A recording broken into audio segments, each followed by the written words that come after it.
Welcome back. Now, the agriculture sector is weighing on South Africa's growth. This as the industry is plagued by the effects of climate change coupled with an uptick in biosecurity risks. And Astral has not been spared.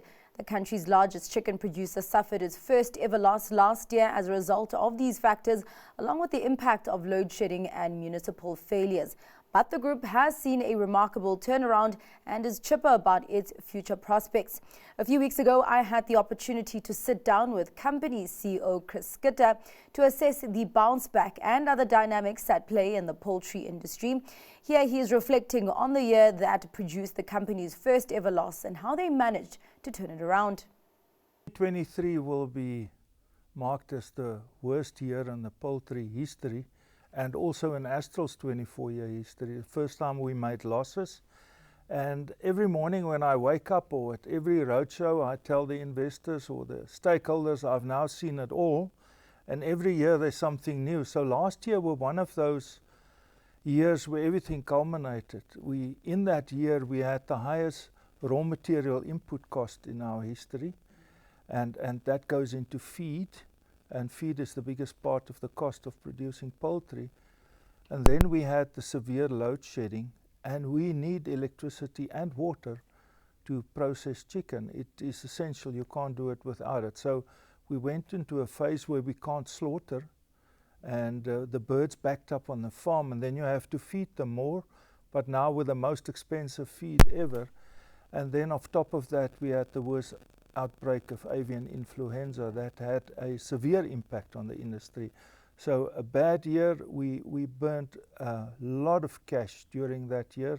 All our reserves were depleted when we had to go into borrowings.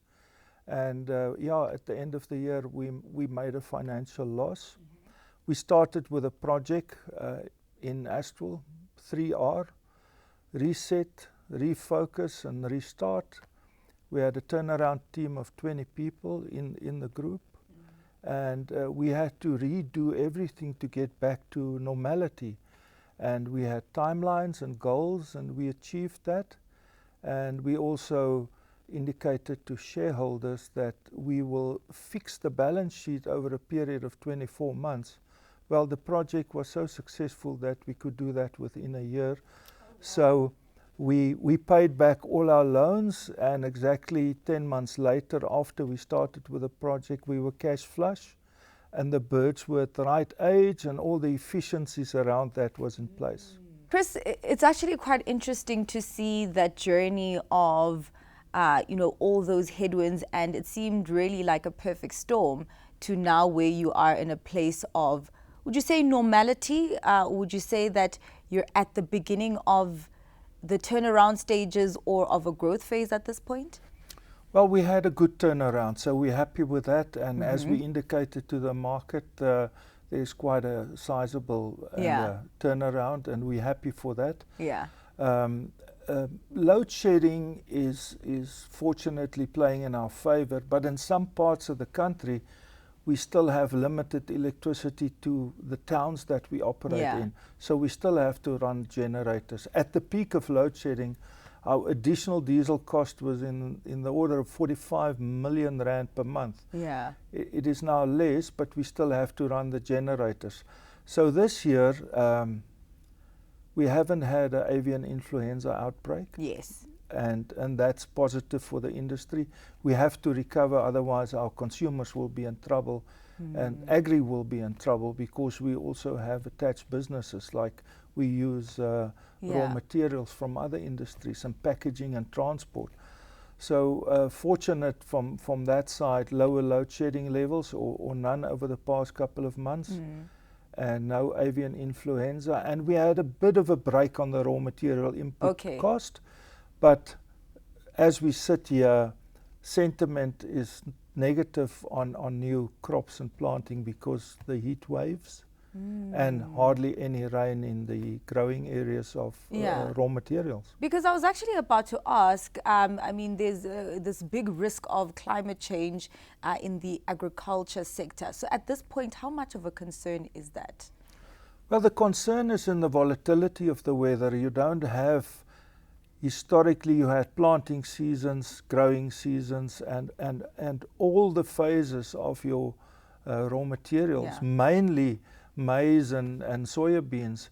And yeah, the changes in the weather patterns does add to the volatility of farming with chicken, because the raw materials makes up, that we plant locally, soya and maize make up 80% of the ration, and that ration makes up 70% of the total cost to produce chicken. So any changes there, and like we've seen over the past 6 weeks, a rally of R1,000 per tonne on yellow maize locally, on Safex, and that again will have a huge impact on the input cost to produce chicken. Well, talking about cost, Chris, because obviously you mentioned water and electricity, and I know that you have had battles with inefficient municipalities in the past. How is that, and in terms of how you are able to manage that? And also, is there kind of fixed cost that you are shouldering that would basically make up for the services that municipalities are actually supposed to be doing? So, just to give some perspective, at any point in time of the day, Astral has got 35 million birds at any minute of the day to take care of. For that you need electricity, feed, water, and a number of other things. So it is a challenge, and we had to make huge investments, capital that could have been spent better, you know, on efficiencies or growth or spare capacity or additional capacity, creating jobs. We had to spend enormous amounts, hundreds of millions, on doing the same thing that the infrastructure should have done, like water, electricity, roads, etc. For instance, 15 years ago we used to transport 80% of raw materials that go into feed by railroad. It is now hardly anything. Now you do it by road, which is more expensive. Double the cost, and you also damage the road. So it's got a knock-on effect on a number of other issues. And we have to build reservoirs to keep spare or emergency water for if there's a breakdown in the supply of water. In the long term, we're going to have to build a pipeline from the Vaal River to our plants at millions of rands just to have water. You need that every day. We have also installed reverse osmosis plants, so we use the water more than once. So we clean it, reuse it. But if there's a major breakdown, you don't have water. And it's different to electricity, where you can have a solar or generators, but with no water, we are dead in the water. Excuse the pun. Yeah, I hear that. Chris, I mean, just in terms of, because obviously we're now talking about these costs, at some point that has to come through to the return. Talk to me about your level of power when it comes to margin expansion in the chicken industry. Now that's a scary story. So we call ourselves price takers. So we buy raw materials, we buy transport, distribution, we buy packaging. So on the input side, we price takers. We produce this chicken, a long process. It's a 2.5-year planning process. We go through 15 phases of breeding and rearing before we get to the broiler that you and I buy in the store. And that, of course, makes it a highly high capital intensive business. And at the end of the day, you get to the retailers, which are very good in what they do, and prices are suppressed. On top of that, we also have the consumer in a difficult position currently. So we almost price takers on both sides. So where you make your money is on good farming and efficiencies, selecting the right genetics, optimize those genetics with feeding and farming practices. So the better you are there, that could assist your margin.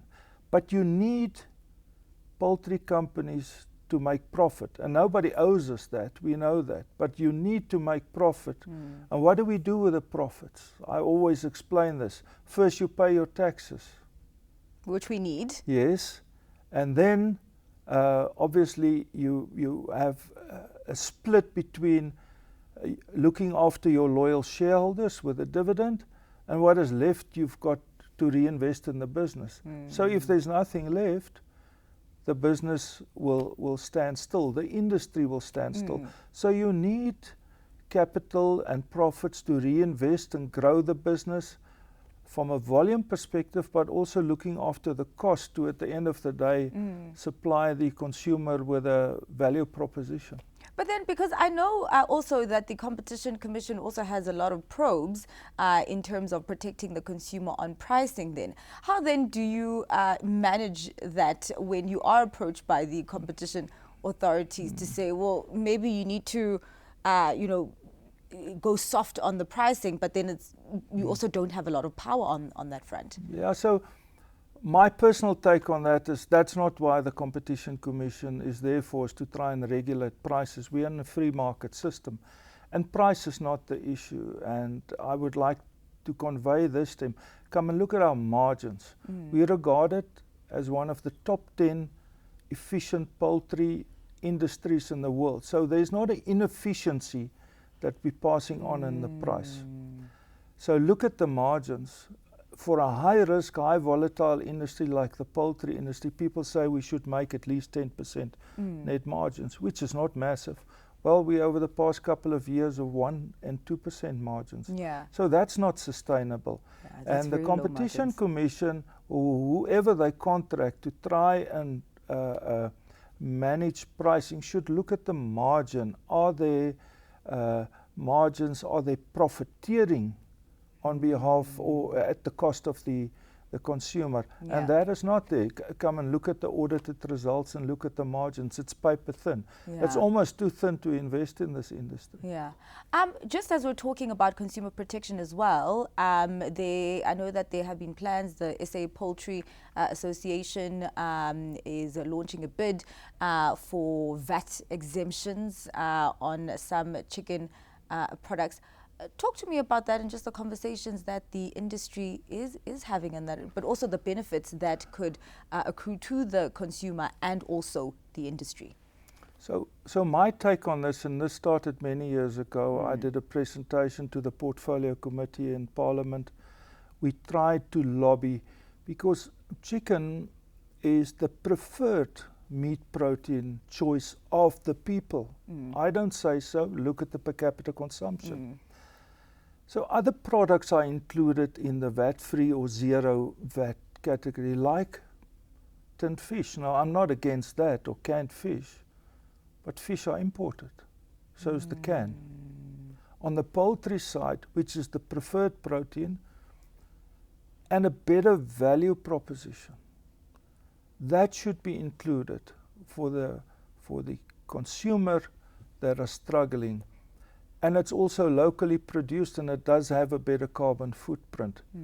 And that's why we're reopening this lobby organization to say, when you review, Mr. President, you and your structures, consider the protein for the masses. This should be included. And again, I don't say canned fish should be excluded, but poultry should be given some thought there, certain products. So we use SAPA to do that. I can't go and do it as a company, so we use SAPA, and we've built a very strong case.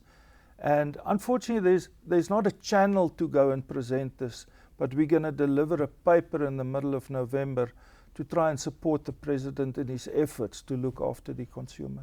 Well, I can definitely say people can look in my fridge as well. Chicken is my preferred source of protein. I will eat chicken at home and at restaurants. And just talking about imports as well, and I'm just wondering here where government can come in terms of protecting the local poultry sector from imports. So we had this master plan idea. We worked on it as an industry, individual companies, together with the two departments, trade and industry and agriculture at the time. The master plan was signed and concluded in 2019. And there were two parts to it. The one is, what will industry do and what will the governmental structures do? We have fully complied with our promises. We've delivered on it with regard to capital expenditure for growth, job creation, and also start to train and include young upcoming black farmers.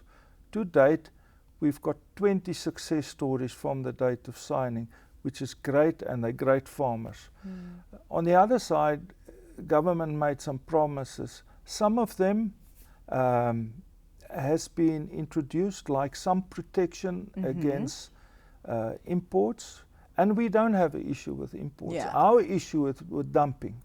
Dumping is a technical term determined by the World Trade Organization when another company dump some of their product in a soft market at a lower cost than what they can produce it in their backyard. That's considered unfair, and it's called dumping. That was our concern. Yeah. South Africa is a soft market, and that is our issue with. And there are some tariffs in place for that. Unfortunately, one or two foot faults were made by ITEC and other institutes with lifting those tariffs or the rebates.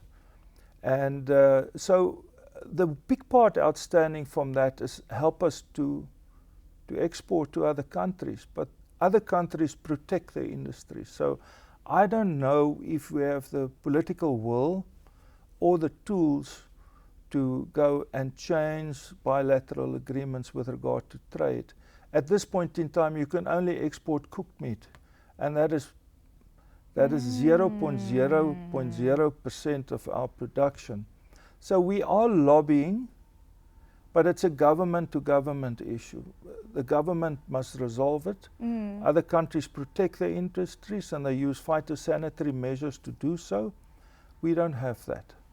I actually had an interview with Chief Economist Wandile Sihlobo in the agricultural space last week, and we were talking about opening access, the export markets in the agricultural space within BRICS countries. Do you think that that is the right direction and something that these governments need to look at, where it's a low-hanging fruit?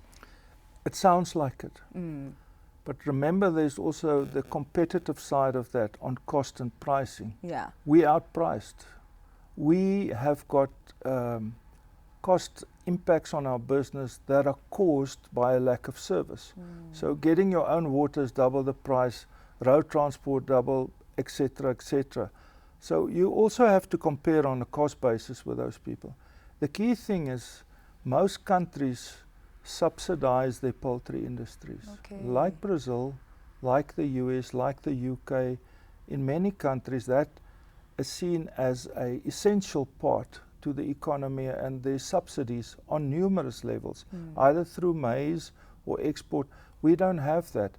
So, however, we are efficient, but from a cost perspective, we don't compare well to most of the other countries in the world.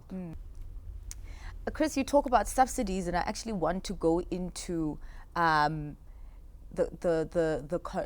government support in terms of the bird flu, because I understand that there were conversations that you were having, that there should be movements in terms of vaccination, but also compensation for the losses that the chicken industry made. Has anything changed in terms of that? Have there been any solutions to any of the problems that you've had?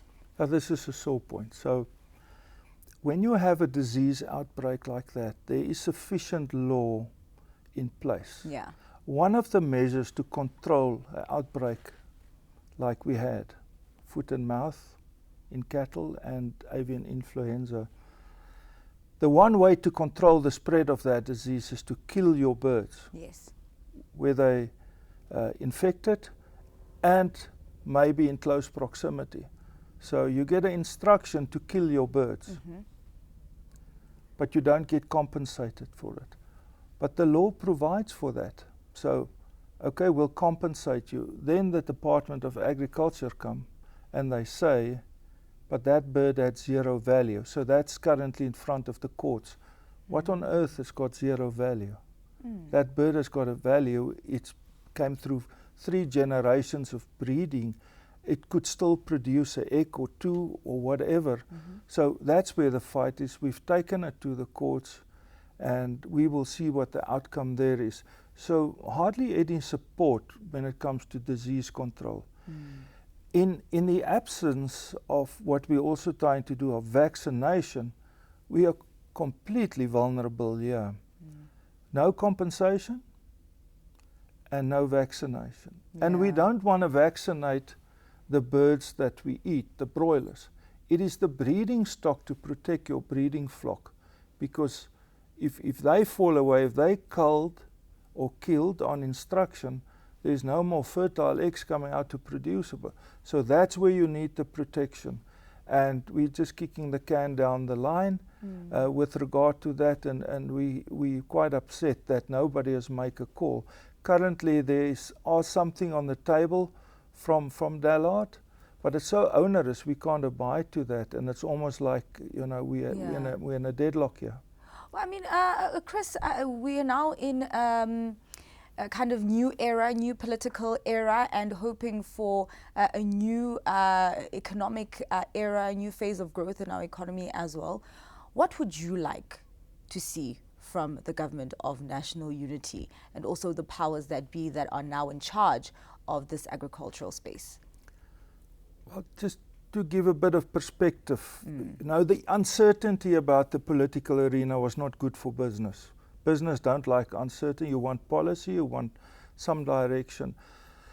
So I think if there was a wish list from any businessman in South Africa what the outcome of the election should be, I think we got the best solution. It could have looked very different if there were different partners. So first thing, that's positive for sentiment, for reinvestment, but so far nothing tangible has happened that we as the agri side can see. We were all gung-ho with the appointment of John Steenhuisen, and I must say, to my disappointment, he decided to do his business different. So if I was in that position, I would first look who's the 5 or 10 biggest players in agriculture. The next morning get them together and say, guys, I'm going to try and help you. I'm talking to you as a group now. Then we'll prioritize and I'll see one of you. Now, why I say this, he had to give his first 100 days in office response. I read it yesterday. And they're talking about converting sugar plantations into maize. I mean, it's old hat. They can do it anyway. Chicken is the biggest contributor to the agri GDP. We have challenges. We have written to the minister. We have tried to get appointments. So far, absolutely nothing. We're the biggest contributor, Mr. Minister, in agri. Let us come and see you. We don't want to fight. We want to help and assist the country in its broader spectrum, and also you in your new job. But no response to date. Oh dear. Yeah, hopefully then, you know, maybe this will open up some conversations and some engagements on that front. Chris, you are retiring in January at the end of January 2025. You've been a poultryman for 41 years. Some call you the king of chicken. And you've been at the helm at Astral for about 16 years. Yes. What would you like to say in terms of, you know, your contribution to the poultry sector, but also what you are leaving behind, and just your last words in terms of what you'd like to see? 41 years in this industry. I think I've seen it all, but I don't want to see next year. There'll be new challenges. I started right where you start as a shed worker. And today, fortunately, because of a lot of people around me, I was asked to head up this great company. I think we've built it into a solid unit. It is, as I sit here now, a very healthy company and a great team of people. The industry in its own is so strong under troubled times. I don't think I'll find an industry that are more vigilant and agile as this industry, who always find the answer and who just carry on despite all the bad things happening to us. There's a special glue that keeps chicken farmers together. Highly competitive industry. So if you're not the best, you're going to burn somewhere. I'm also looking forward to seeing how this great team that has worked with me, how they take this to a next level. So I've got interest here, and I'll also be involved from advisory point of view for a year after that, just in an oversight position. Can we expect you also after this year that you will be consulting to maybe be writing a book sitting on a beach somewhere? The beach, no, I simply don't have the figure for a beach. But there's many stories about the books. There's 2 or 3 proposals about books. I will rethink that. I don't really like the limelight in the book story, but there's so many stories there, and it's good ones, and most of them has got a inkling of truth in it, but then obviously you have to color them in. So there's many stories to tell, and maybe one day we see a book on the life in the poultry industry. That was Chris Schutte, CEO of Astral.